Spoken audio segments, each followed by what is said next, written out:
Alors nous avons ici un injecteur PoE.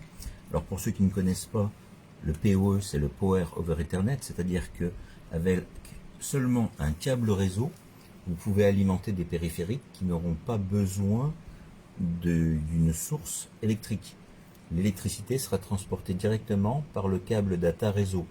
Alors déjà, il faudra du câble catégorie 5E au minimum, donc du gigabit Ethernet, 4.6, 4.7, 4.8, il n'y a pas de souci, ça fonctionne aussi. Vous avez plusieurs normes de Power over Ethernet, ce qu'on appelle le PoE, c'est du 802.3 AF, ensuite vous avez l'AT, et le dernier étant le BT, qui lui peut fournir à travers le câble réseau une puissance de 60 à 90 watts. Ici, cet injecteur PoE, c'est du 60 watts. Alors, le but de cet appareil, c'est que vos commutateurs Ethernet sur lesquels vous venez de se brancher vos équipements réseau ne sont pas toujours des commutateurs ou des switches PoE, c'est-à-dire capables de faire transférer de l'électricité sur le câble réseau. D'où l'intérêt de ces injecteurs PoE qui ne peuvent alimenter que des équipements compatibles PoE. Il y a beaucoup, par exemple, de caméras de surveillance qui sont compatibles PoE. Elles ne le sont pas toutes. Il faut que ça soit mentionné dans la description, dans la spécification de votre produit.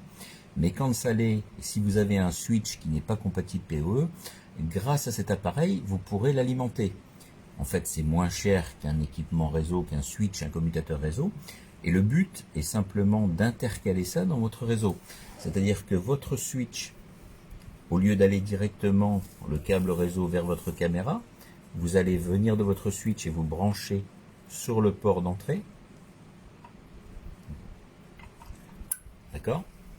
Et en sortie, vous allez mettre un autre câble qui, lui, sera maintenant sous électricité, qui sera donc alimenté, qui va aller vers votre caméra. Donc cet équipement-là, en fait, va donc capturer les données et transférer les données en y ajoutant l'électricité. Voilà. Ici, vous avez des voyants qui vous indiquent le niveau de charge par rapport à la puissance de l'appareil. Celui-là est un 60 watts. Donc si je suis à 90% de mes 60 watts, je risque de dépasser la capacité. Donc sachant que normalement les caméras de surveillance dont on parlait tout à l'heure, en général, elles montent à 35-40 watts maximum. Maintenant, vous avez des équipements motorisés qui peuvent monter un petit peu plus haut. Mais celui-là est parfait pour cette utilisation. Vous noterez ici la présence d'une prise de terre que je vous conseille de relier, puisqu'on peut monter cet équipement dans une armoire informatique ou au mur comme vous le souhaitez, à côté de votre switch. Vraiment, c'est du très bon matériel, fiable et résilient, et en plus silencieux parce qu'il n'y a pas de ventilateur.